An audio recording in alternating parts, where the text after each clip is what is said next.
وتعالى وهدايته وعنايته وتوفيقه ثم إلى حضرة النبي المصطفى محمد رسول الله صلى الله عليه وسلم وعلى آله وأصحابه وأزواجه وأهل بيته أجمعين ثم إلى جميع مشايخنا وأساتذتنا ومرشدنا ثم لوالدينا خصوصا لمؤلف هذا الكتاب الفاتحة. أعوذ بالله من الشيطان الرجيم. بسم الله الرحمن الرحيم. الحمد لله رب العالمين الرحمن الرحيم مالك يوم الدين إياك نعبد وإياك نستعين اهدنا الصراط المستقيم صراط الذين أنعمت عليهم غير المغضوب عليهم ولا الضالين آمين. الحمد لله رب العالمين والصلاة والسلام على أشرف الأنبياء والمرسلين وعلى آله وصحبه أجمعين. رب اشرح لي صدري ويسر لي أمري واحلل عقدة من لساني يفقهوا قولي. قال المؤلف رحمه الله تعالى وأدام نفعنا بعلومه في الدارين آمين. ثم قال اللهم هداية للصواب ya Rabbal Alamin. Bermula makna puji pada lughat menurut bahasa, yaitu wassana'u bil jamil alal jamil ikhtiyari. Itu ada yanya? Ada yanya itu alal jamil, ya. Alal jamil ikhtiyari ala jihati ta'zimi, yaitu memuji dengan keelokan, dengan sesuatu keindahan atas sifat yang elok, atas sifat yang indah, tapi yang ikhtiyari, atas pihak membesarkan dia. Itu menurut bahasa, yaitu memuji dengan keindahan atas sifat yang indah tapi yang ikhtiyari, atas pihak membesarkan dia, disebabkan untuk membesarkan dia.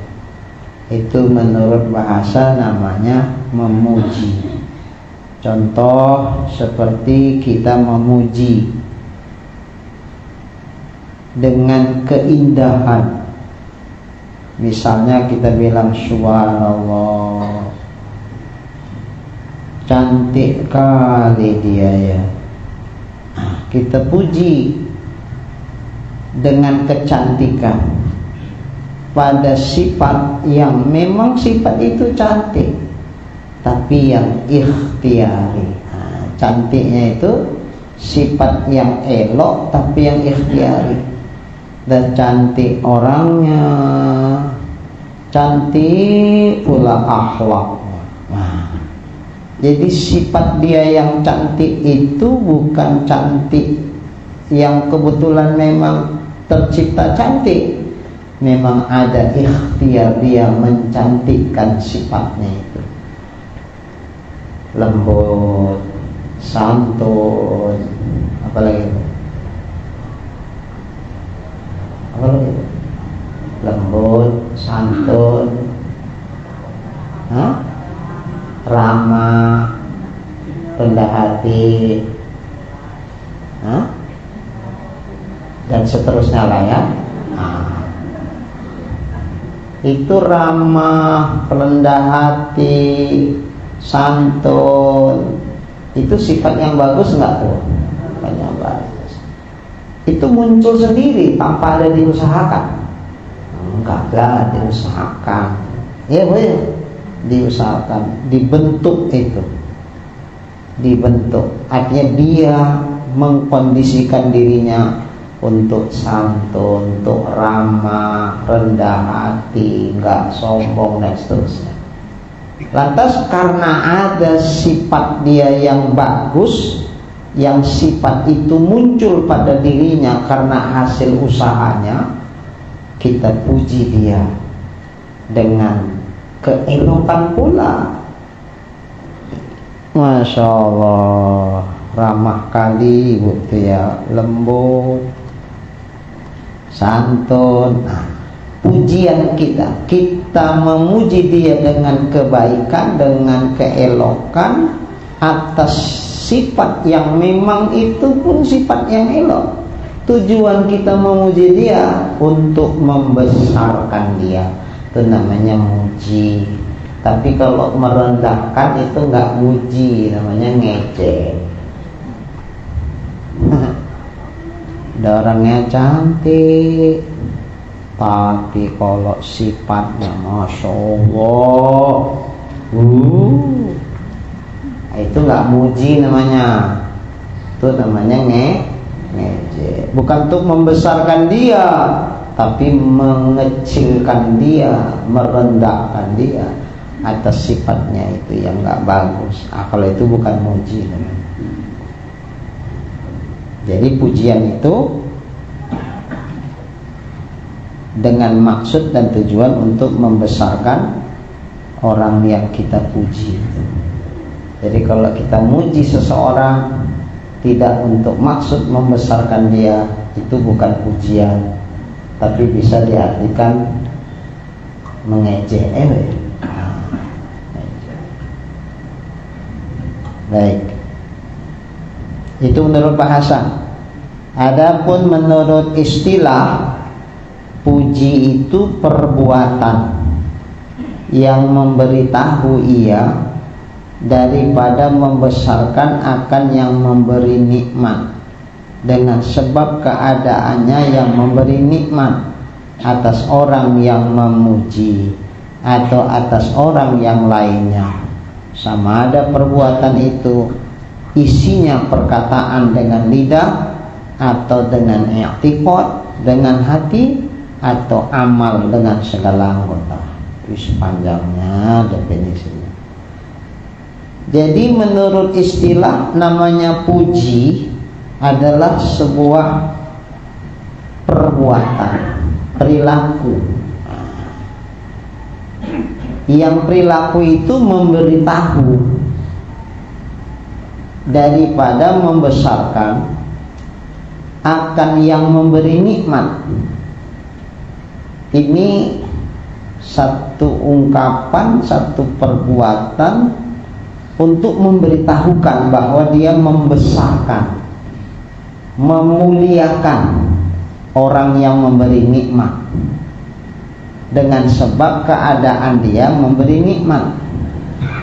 Apakah dia memberikan kenikmatan atas orang yang memujinya atau atas orang lain? Misalnya bisa memuji dengan ucapan, oh bapak ini baik ini, pemurah ini bapak ini. Ucapan itu memberi pemahaman atau memberitahukan kepada orang untuk membesarkan orang yang ngasih nikmat. Siapa yang ngasih nikmat? Bapak. Kenapa kok dipuji? Kenapa kok dia dibesarkan, dimuliakan dia? Karena sebab dia memberikan nikmat. Kepada siapa dia memberikan nikmat itu? Baik kepada yang muji, berarti sama kita sendiri, atau kepada orang lain. Bapak ini baik nih, pemurah. Walaupun sebetulnya sama dia enggak juga sering-sering ngasih, ngasihnya sama orang-orang miskin. Dia kebetulan yang muji ini nggak orang miskin, ya dia nggak dikasih. Tapi pujian itu nggak mesti harus karena bapak itu baik memberikan nikmat kepada orang yang muji, nggak mesti. Ke orang lain pun nggak masalah. Intinya bapak itu baik, pemurah. Karena pemurahnya itu lalu kita membesarkan dia, memuliakan dia disebabkan karena kebaikan yang dilakukannya. Walaupun kebaikan itu tidak kepada orang yang muji, bisa kepada orang lain. Kemudian pujian yang kita berikan ke bapak itu bisa dengan lidah. Macam tadi lah, oh bapak ini baik, pemurah ini, rajin sedekah, rajin infak, gitu-gitulah. Itu dengan lidah. Mujinya itu dengan lidah. Atau dengan i'tiqad aja, keyakinan.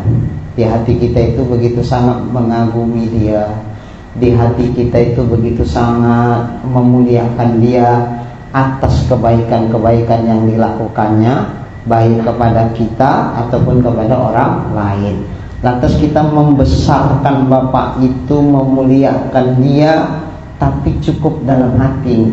Mulut kita enggak bilang-bilang muji-muji, tapi hati kita begitu tersanjung, hati kita begitu sangat terkagum dengan bapak itu yang pemurah. Cukup dalam hati. Itu pun namanya puji menurut istilah. Jadi pujian itu tidak harus Syekh Sanusi. Kalau ini dicontohkan kitab ini.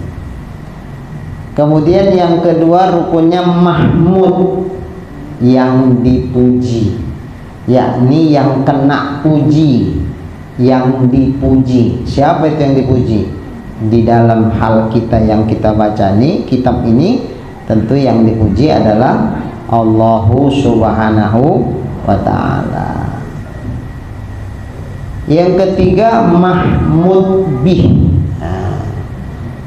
Dia dipuji dengan sebab itu, bihi dengan sebabnya.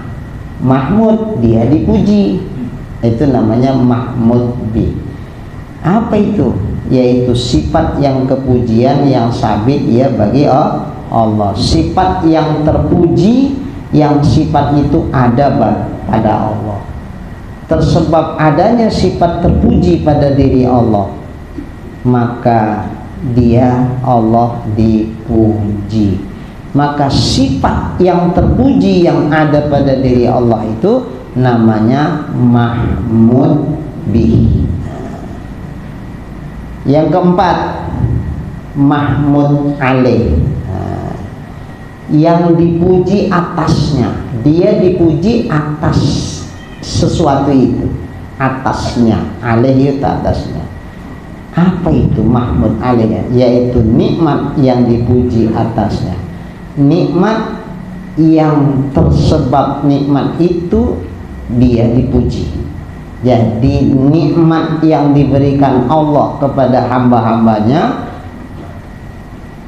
tersebab itulah maka Allah mahmud dipuji.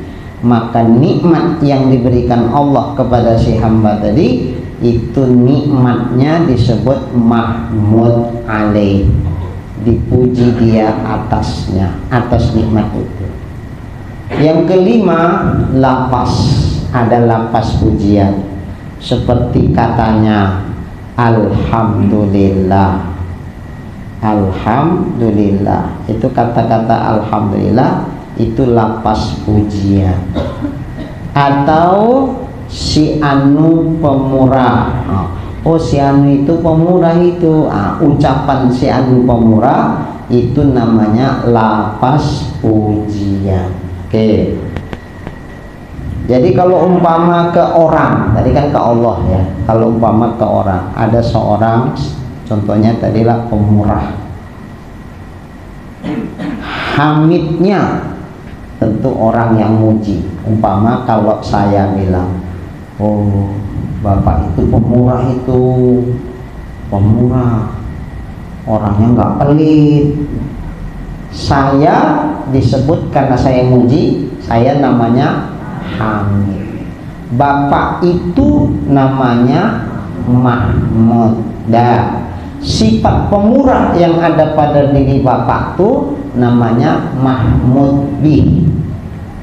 Harta dia yang dikasih-kasihkan ke orang itu namanya Mahmud alaih. Ucapan saya, bapak itu pemurah, ucapan saya itu namanya lapas pujian. 5 ya? Oke. Telah diarupkan. Baik. Kemudian diiringi pula oleh musannif, dalam hal ini Imam Sanusi sebagai musannif. Musannif yang menyusun kitab ini namanya musannif, yakni Imam Sanusi. Setelah mengucapkan alhamdulillah, lalu diiringkan oleh Imam Sanusi dengan sholawat dan salam atas Nabi Muhammad sallallahu alaihi wasallam. Dengan katanya Imam Sanusi mengatakan begini: wassalatu wassalamu ala Rasulillah. Sholawat dan salam atas Rasulullah. Kalau dibilang Rasulullah sudah maklum yang dimaksud Nabi Muhammad sallallahu alaihi wasallam, itu sudah paham itu. Kalau Rasulullah itu maksudnya Nabi Muhammad, padahal Rasulullah itu kan bukan hanya Nabi Muhammad, karena arti Rasul kan utusan Allah. Ya, Nabi Musa juga utusan Allah. Tapi kalau di sini di kitab-kitab umpama nggak dituliskan pun nama Muhammad, cukup wassalatu wassalamu ala Rasulillah. Rasulullah yang dimaksud di situ siapa? Nabi Muhammad, walaupun tidak disebutkan namanya. Assalamu alayka ya Rasulullah. Itu ke siapa itu? Ke Nabi Musa?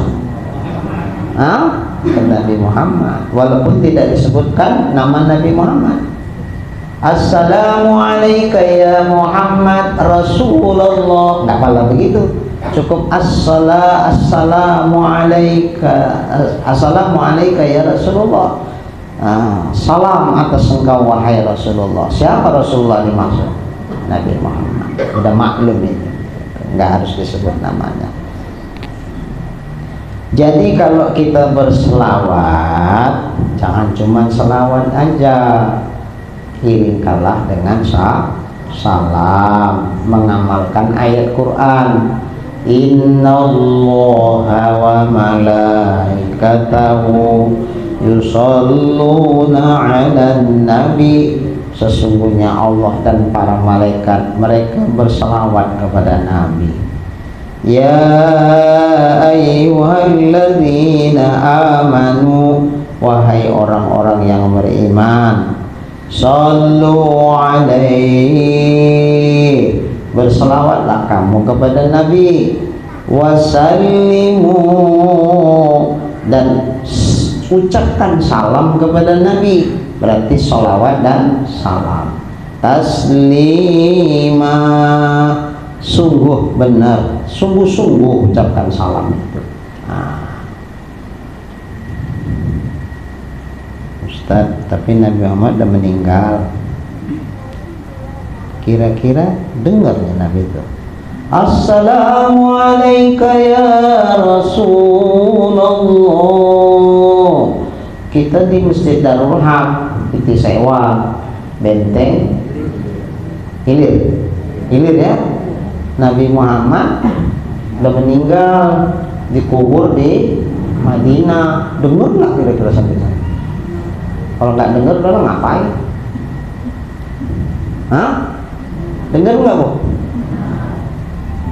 Kok tahu? Dengar itu. Nabi Muhammad itu nggak kayak orang biasa. Dalam Quran dibilang Allah Jangan kamu sangka orang-orang yang mati syahid itu mereka mati, bal ahya, bahkan mereka hidup, mereka di sisi Allah mendapatkan rezeki. Ada ayatnya itu. Mana lebih mulia Nabi Muhammad yang mati sama yang mati syahid? Lebih mulia siapa, Nabi Muhammad sama yang mati syahid? Lebih mulia yang mati syahid. Makomnya lebih tinggi siapa, Nabi Muhammad apa yang mati syahid? Nah, dikiaskan, kias bil aula namanya. Orang yang mati syahid aja Allah bilang, jangan kalian sangka itu mereka mati, mereka hidup, bahkan mereka dapat rezeki di sisi Allah. Kalau yang mati syahid saja yang makomnya masih di bawah Nabi, apalagi Nabi Muhammad yang makomnya di atas mati syahid. Jangan kamu sangka mereka mati. Makanya dalam hadis Nabi bilang, siapa yang mengucapkan salam kepadaku, maka Allah kembalikan ruhku ke dalam jasadku. Maka jasad Nabi enggak hancur. Jangankan jasad Nabi, jasad sebagian orang-orang soleh aja enggak hancur. Imam Nawawi, Al-Jawi, Al-Bantani dikorek kuburannya. Udah sekian lama, puluhan tahun, bahkan mungkin ratusan tahun yang lalu, masih utuh. Mbah Maimun itu kiai dari Jawa, terkenal kealimannya, kearifannya, kesolehannya. Waktu umroh di Mekah, meninggal dikubur di Mekah.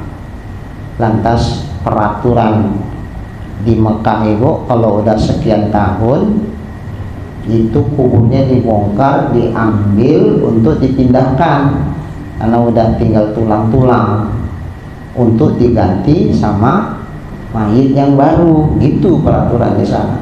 Nah ketika dibongkar masih utuh, nggak jadi. Nah itu viral itu di YouTube itu viral itu, di cerita-ceritakan orang. Nah, orang-orang soleh begitu, jasadnya nggak tersentuh oleh ulat-ulat tanah, nggak mau ulat tanah makannya. Jasad kita kalau mati kira-kira kayak mana, Bu? Mudah-mudahan kayak gitu juga lah ya. Baik. Maka kata Nabi, dikembalikan Allah ruhku ke dalam jasadku. Ku jawab itu orang yang ucap salam itu. Cuman karena memang alam kita berbeda, kita nggak bisa dengar salam Nabi, itu aja. Tapi kalau Allah berikan karunia seperti yang Allah berikan pada wali-walinya, bisa dengar kalam Nabi, bisa. Ada sebuah kisah, dia pergi umroh, masuk ke Rodoh. Untuk bisa di Rodoh itu perjuangan luar biasa dulu. Kalau sekarang kan sudah sistem pakai aplikasi itu ya, Bu. Entah kalau berubah lagi, ini kan soal kebijakan aja. Waktu saya tempoh hari berangkat haji tahun 2012, saya rasa gampang ke Rodoh, gampang. Alhamdulillah gampang kayaknya waktu itu. Jam 2 saya udah gerak. Dan kalau di sana kalau mau kayak gitu lincah-lincah sendiri. Kalau mau rombongan payah. Nanti tunggu-tungguan, terakhir awak terlambat. Saya udah jam sekian bangun, mandi, cus langsung aja ke masjid sendiri.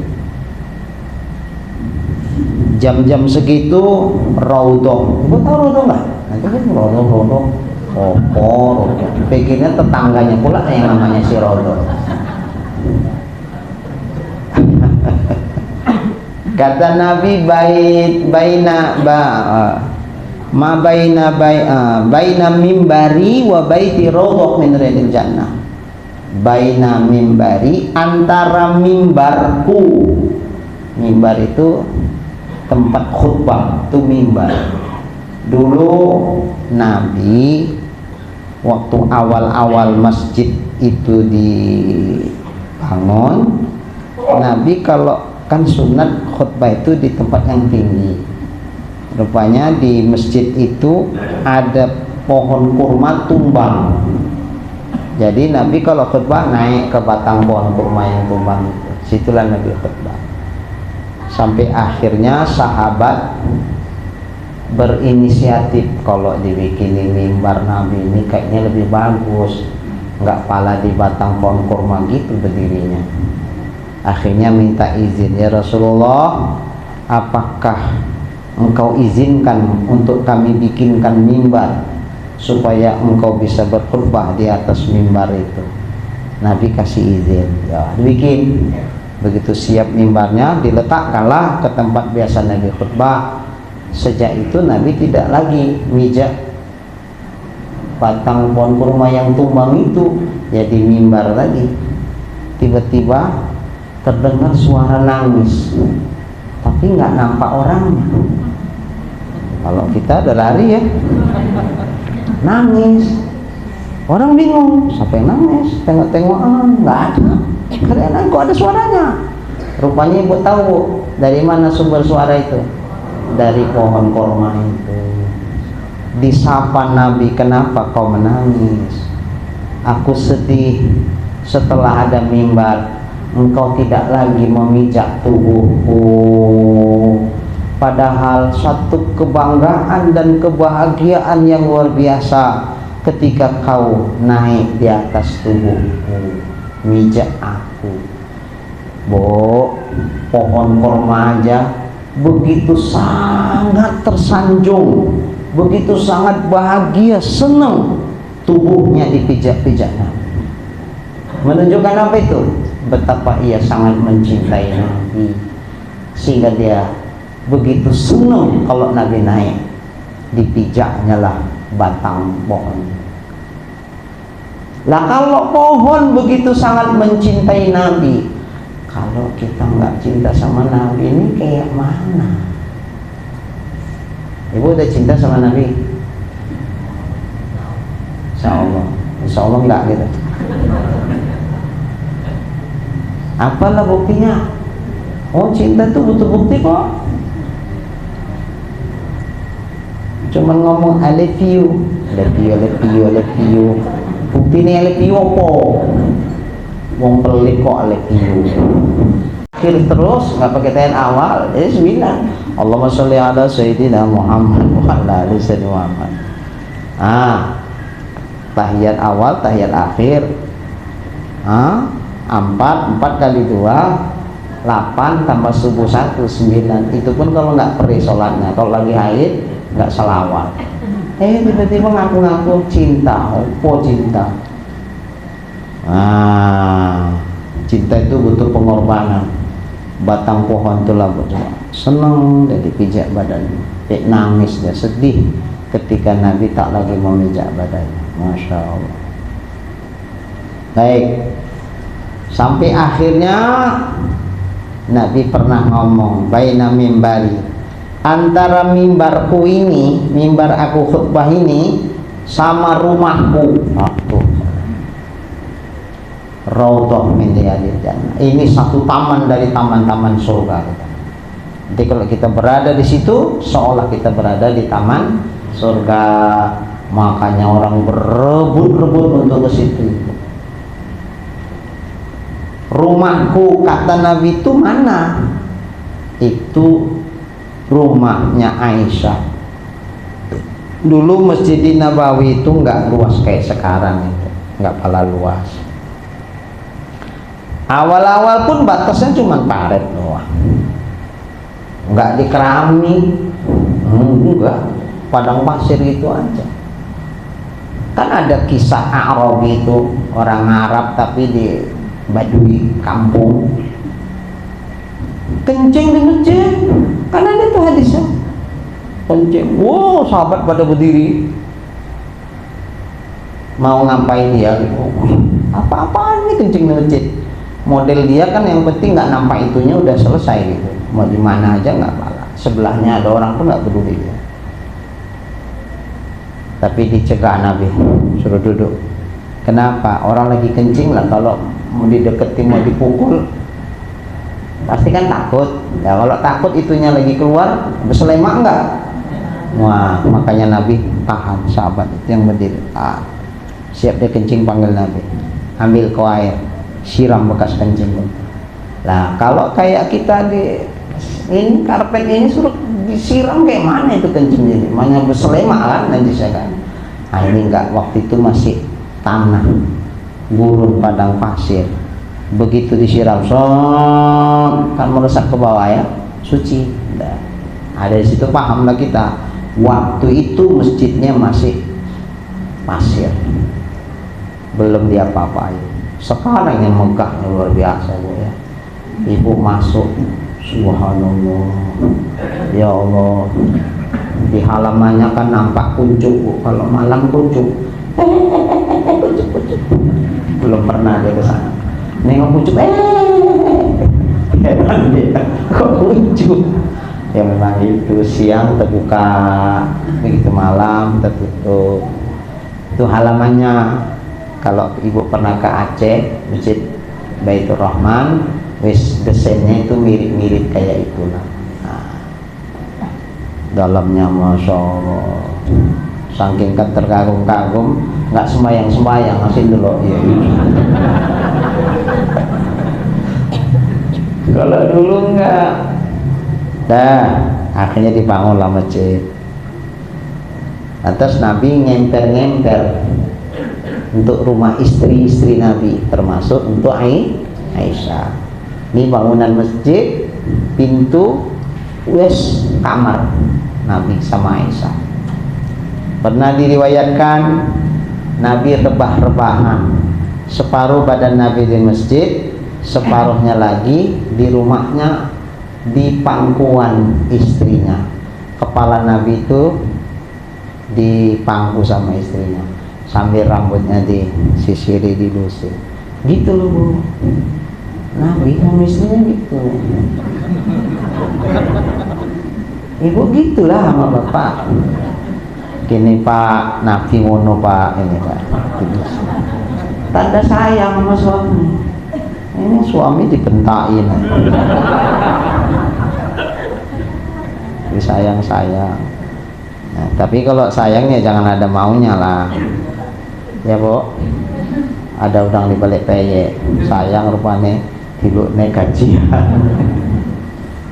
Ya. Dah. Itu rumah Nabi. Jadi kalau kira-kira sekarang ini, sana kan kiblat, itu mimbar. Kamar Aisyah itu sebelah kiri. Nah, sinilah makom, inilah kamar Aisyah. Ketika Nabi meninggal, Nabi dikubur di situ, di kamar itu. Kalau kubur umumnya itu ke sana lagi, sebelah kiri lagi ke sana. Baqi' Gharqad namanya. Itu banyak sahabat-sahabat Nabi yang dikubur di sana. Tapi untuk Nabi, di mana Nabi meninggal, di situ dikubur. Di kamar Aisyah itu. Aisyahnya gimana? Istri Nabi pulang ke rumah ayahnya? Enggak, ya di situ juga. Walaupun di situ sudah kubur Nabi, Aisyah tetap tinggal di situ. Ibu kalau bapak meninggal dikubur di kamar, ibu masih mau?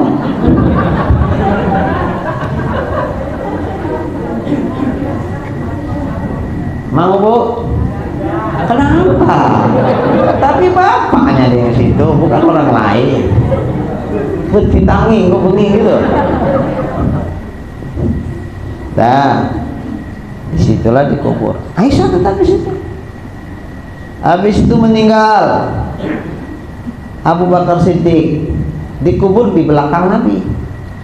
Itu kan ayahnya Aisyah kan, kubur di belakang Nabi. Cuman gini, kasar kiblat kan, gini, tidak sejajar kepalanya. Kepala Abu Bakar Siddiq lebih ke belakang. Nah, Jadi muka Abu Bakar itu setentang pundak Nabi, nggak boleh setingkat, hadap di bawah. Itu kamar hanya bisa untuk kubur 3 orang. Aisyah masih di situ. Aisyah berencana, nanti kalau aku meninggal aku di belakang ayahku lah, paling depan suami, di tengah ayahnya, dia di belakang. Itu rencananya. Rupanya ketika ayahnya meninggalkan, Umar bin Khattab jadi khalifah. Sampai satu peristiwa yang tragis terjadi saat Umar bin Khattab menjadi imam sholat, kan ditusuk dia bertubi-tubi sampai mengeluarkan darah yang cukup banyak. Kemudian dia pun posisinya makin lama makin tambah lemah. Di saat lemah itu dia panggil anaknya, Abdullah bin Umar, kau datangi ibunda Aisyah. Manggilnya ibunda walaupun umur Aisyah di bawah. Kenapa gitu?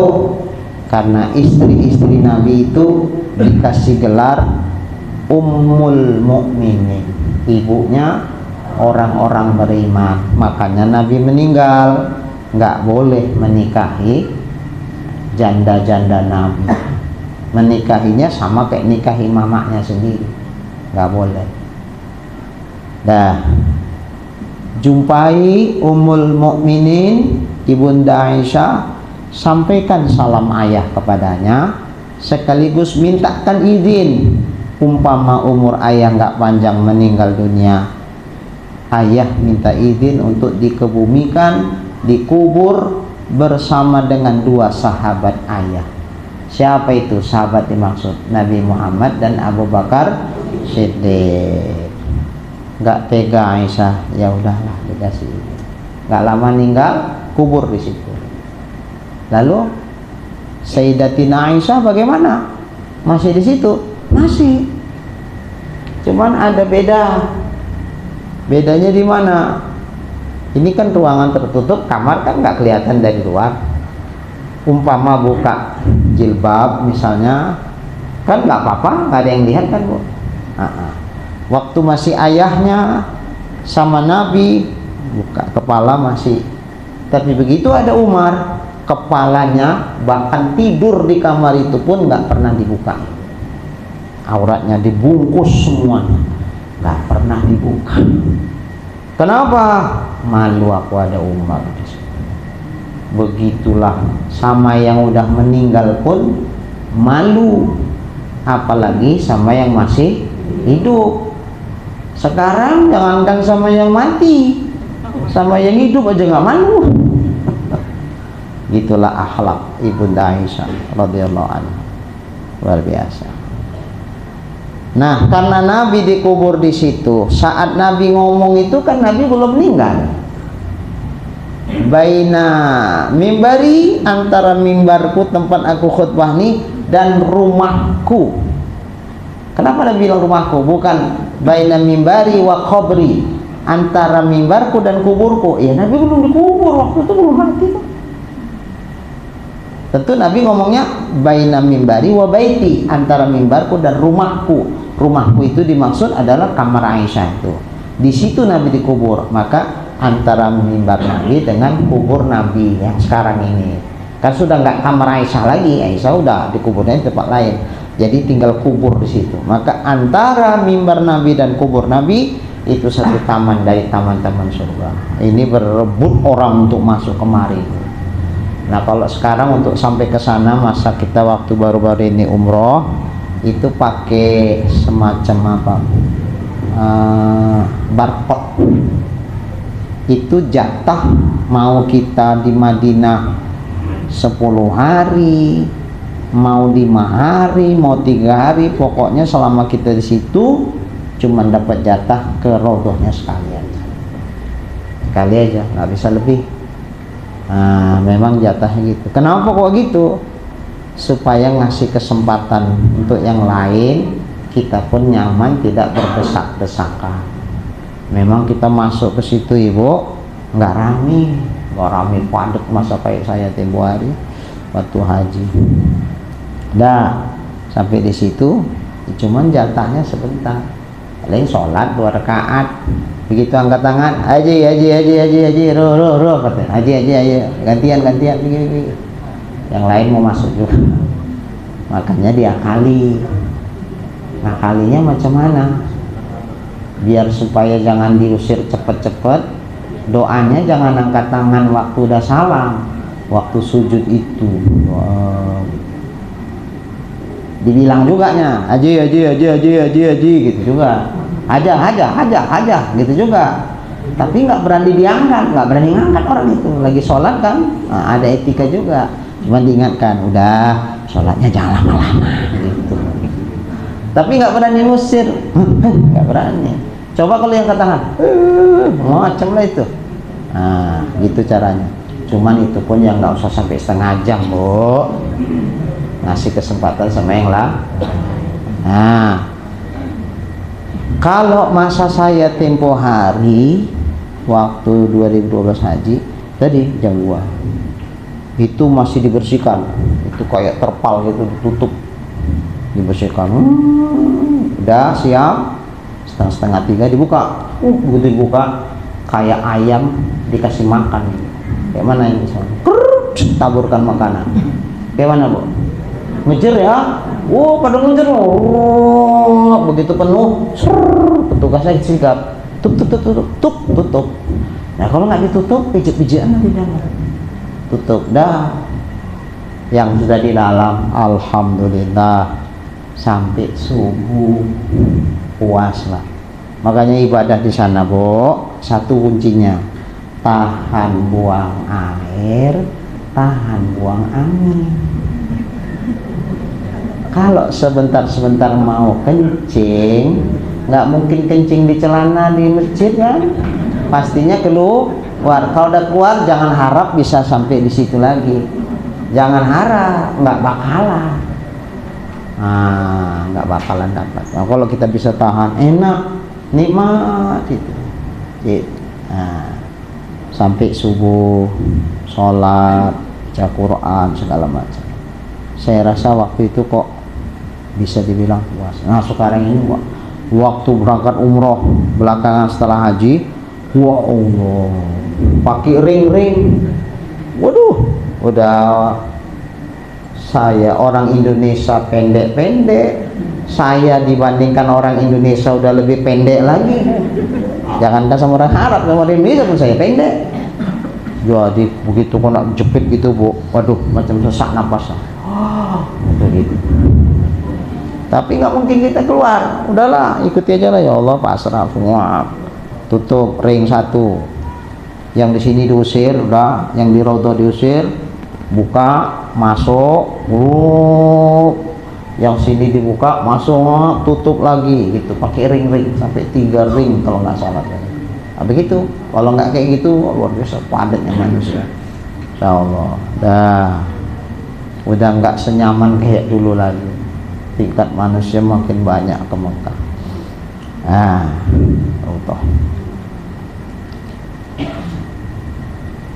Itu mimbar Nabi. Nah, kalau mau ziarah, di sini kalau ke Raudhah perempuan ada jadwal waktunya ada sendiri. Karena di sana nggak boleh laki perempuan sama, nggak boleh. Kalau pas jadwal perempuan, laki-laki nggak akan dikasih masuk. Kalau jadwal laki-laki, perempuan nggak dikasih masuk. Nah, kalau ziarah ke makam Rasulullah itu nggak dikasih kebebasan, nggak pakai dibatas-batasi. Kapan saja, bahkan kita berulang-ulang balik-balik boleh. Tapi untuk laki-laki, kalau perempuan dari luar lah halaman yang belakang Masjid Nabawi yang mau arah ke kubur Baqi Warqat itu, nanti nampak ibu lah kubah warna hijau. Ada di situ lah ibu. Assalamualaikum ya Rasulullah. Saya tengok ada banyak orang nangis-nangis mau meninggalkan Madinah berangkat ke Mekah. mau umroh kan, jatah Madinah udah mau habis, ziarah terakhir mereka.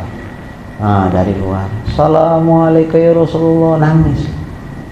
Kok nangis? Ada sentuhan sendiri, kita nggak bisa bilang itu. Tapi nggak nampak Nabi kok bisa nangis ya. Kita nggak tahu, ada titik sentuh tersendiri, sehingga ketika mengucapkan salam untuk berangkat meninggalkan Madinah tuh nggak tahu lah bilangkannya, netes air mata, nangis, bahkan meminta, ya Allah janganlah cuman sekali ini aku datang kemari, kasih rezeki aku ya Allah untuk bisa berulang kali datang kemari ya Allah. Begitu. Ada orang bilang, orang yang belum pernah berangkat kepingin kali berangkat, justru yang udah berangkat lebih kepingin lagi. Apa boleh buat, pulusnya nggak cukup, ya udahlah. Jadi ada orang di Raudhah tidur, gitu deh. Ada yang bangun nih, kau di sini tidur, tara orang sibuk ibadah. Udah kau ziarah ke makam Rasulullah? Udah jumpa. Udah ziarah aku. Iya udah ziarah, tapi udah jumpa nggak sama yang diziarahi?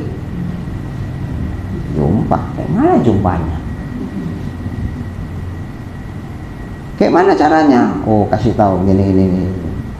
Dengan izin Allah Subhanahu wa taala, dia bisa melihat Rasulullah SAW.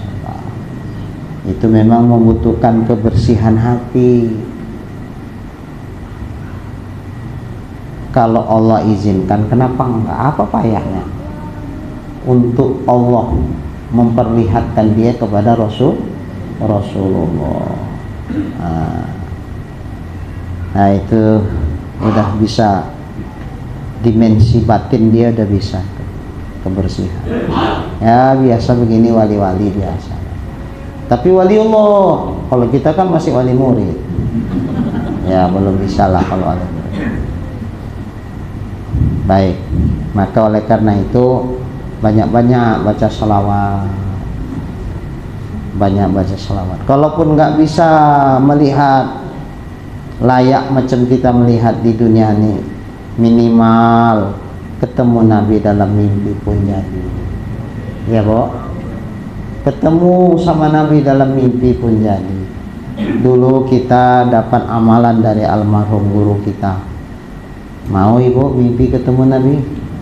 Serius. Tapi berat syaratnya. Bilang syarat ya udah. Syaratnya tahu ibu apa? Tahu nggak? Nggak duit. Ibu bilang syarat. Piro pula duitnya semono ae. Syaratnya istiqomah ngamalkan. Itu aja. Setiap malam Jumat syaratnya udah sholat isya sebelum tidur, dalam keadaan berwudu, menghadap kiblat, dibaca sholawatnya begini 71 kali. Allahumma sholli ala ruhi Sayyidina Muhammadin fil arwah wa ala jasadihi fil ajsad wa ala qabrihi fil qubur wa ala alihi wa sahbihi wa sallim 71 kali tiap malam Jumat. Tapi berudu. Kalau bisa tidurnya pun berudu. Perkara udah tidur batal, ya wis. Udah, hafal kan? Allahumma sholli ala ruhi. Allahumma sholli ala ruhi Muhammadin fil arwah.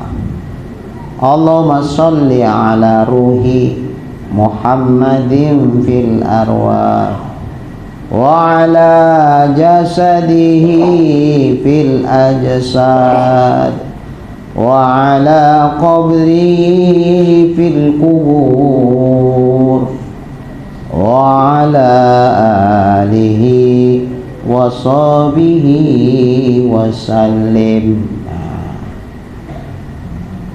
Allahumma salli ala ruhi nabiyyina Muhammadin fil arwah wa ala jasadihi fil ajsad wa ala qabrihi fil qubur wa ala alihi wa sahbihi wa sallim. Dah, apa lah Bu? Pertama, salawat kepada ruh Nabi. Yang kedua, salawat kepada jasad Nabi. Yang ketiga, salawat pada kubur Nabi. Dah, baru kepada keluarga dan sahabat Nabi. 71 kali tiap malam Jumat. Nah, nanti sebelum tidur, tapi syaratnya udah siap sholat isya dalam keadaan berwudu ngadep kiblat.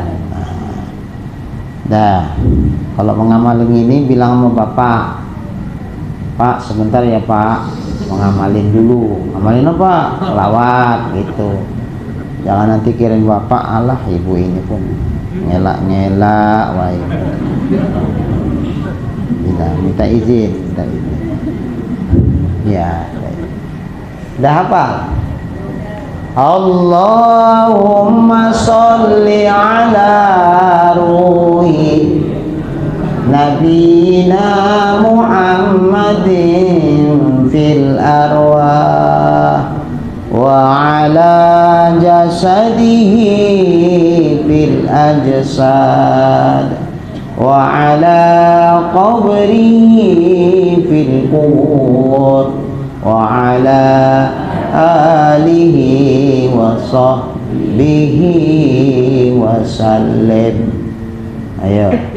Allahumma salli ala ruhi nabiyyina Muhammadin fil arwah wa ala jasadihi fil ajsad wa ala qabrihi fil qubur wa ala alihi wa sahbihi wa sallim. Berapa kali?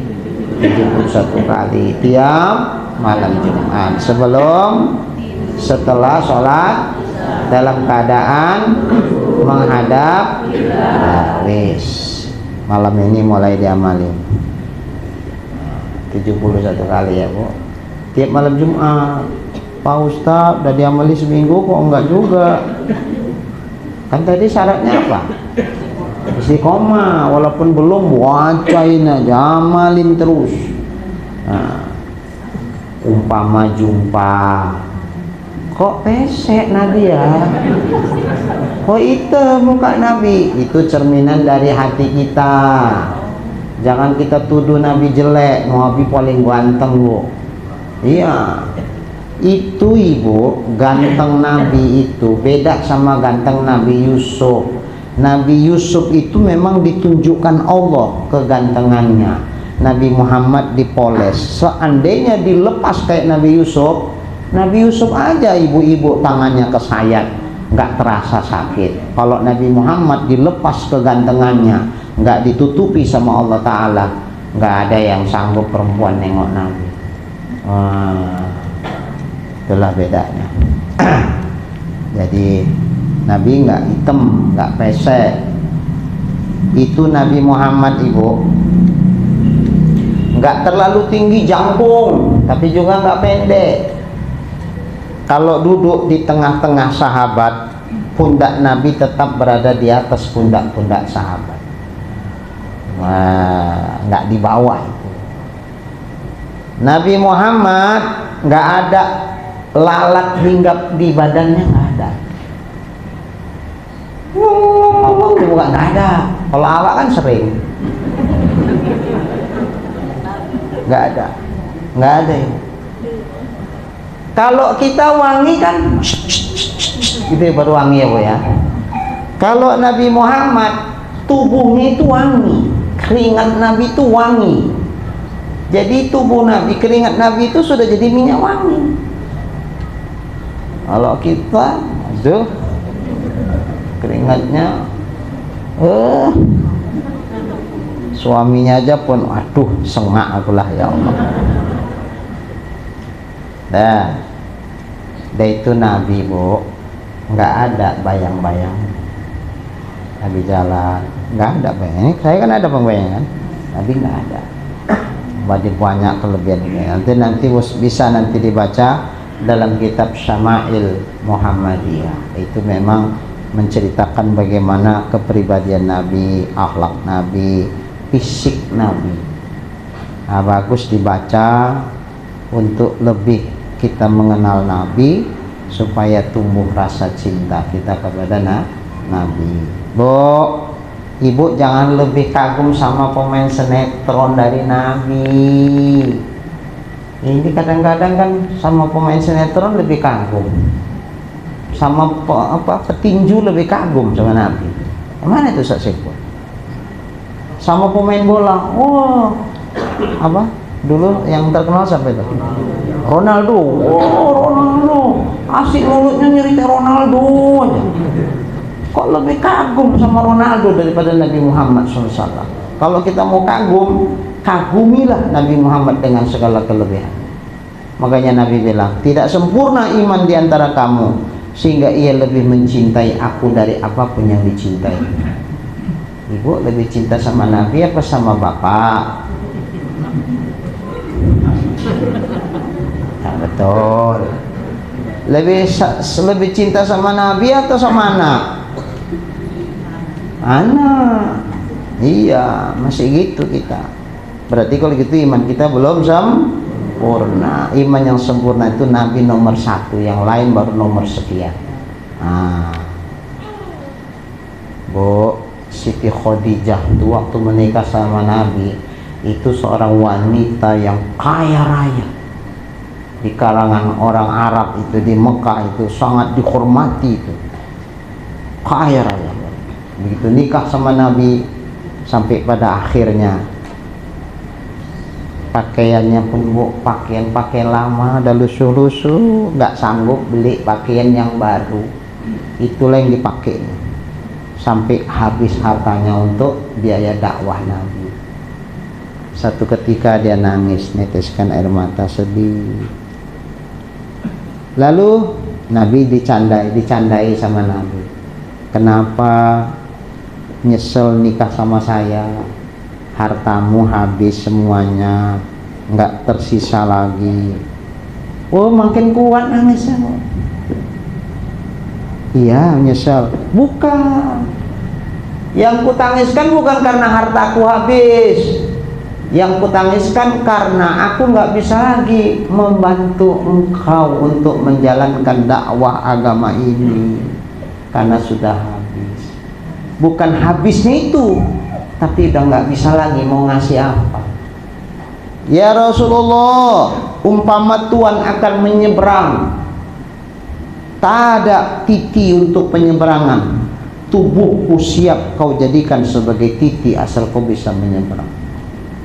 Masya Allah. Ada kira-kira istri yang kayak gitu lagi sekarang? Nggak ada ya. Kenapa nggak ada? Kenapa nggak? Nggak tahu Ibu jawabannya. Karena sekarang nggak ada suami-suami kayak Nabi Muhammad. Barulah Ibu seneng ya kan? Ya. Makanya Pak, kalau umpama istri kita ada kurang-kurangnya, wis terima aja lah. Kenapa? Karena kita pun nggak bisa kayak Nabi Muhammad. Maka jangan mimpi laki-laki sekarang ingin mendapatkan istri kayak Siti Khadijah, sementara dia tidak berperilaku seperti Nabi Muhammad. Lah ne awak milih, perempuan kan milih juga ya Bu? Serius? Serius? Ibu milih nggak? milih sing kaya, sing ganteng, gitu kan? Enggak. Nah, yang soleh. Ya, seperti kita kepingin istri kita soleha, istri-istri soleha pun pasti kepingin suami soleh. Pasti begitu. Jadi kalau kita ingin supaya, ya Allah, umpama aku bisa dapat kayak Siti Khadijah. Kalaupun ada Siti Khadijah, ya dia kan kepingin dapat suami kayak Nabi Muhammad. Ya awak nggak masuk lah Pak, kita nggak masuk. Nggak masuk. Ya udahlah, karena sama-sama masih ada kekurangan. Ya udah, diterima aja lah ya, Bu ya. Ya Bu, Bu. Kalau Bapak ada sombel-sombel sikit, terima aja lah. Maksudnya bukan orangnya sombel loh, kekurangan. Soleh, tapi yang nggak soleh-soleh kali. Ya udahlah, pokoknya nggak solehah kali. Gitu ya. Ya kalau mau buatin 100 semua nggak nikah nanti. Jangan apa ini? Nggak jadi nikah mah. Kenapa? Ya nggak ada yang mungkin 100 semua sekarang. Bahaya ya. Nah, makanya pertama soleh, soleha, yang lainnya, nah itu faktor tambah. Cuman Ustaz Saiful, Ustaz Saiful ini kan ya kaya, ganteng, apa lagi? Soleh, soleh. Ya Allah. Dah, salahnya udah nikah. Kalau enggak bisa jadi menantu ya, Bu. Nah, tapi orang udah punya istri, nggak usah lah, Bu. Dimarah istrinya. Baik, bagaimana tadi? Kita ulang aja lah nanti ya. Selawat dan salam kepada Nabi. Insyaallah. Kemudian diiringkan itu ya. Nanti akan datang bermula rahmat Allah dan salamnya. Insyaallah. Mudah-mudahan yang kita kaji pada malam ini insyaallah menjadi ilmu yang berkah dan bermanfaat. Amin ya rabbal alamin. Bismillahirrahmanirrahim. Alhamdulillahirabbil alamin.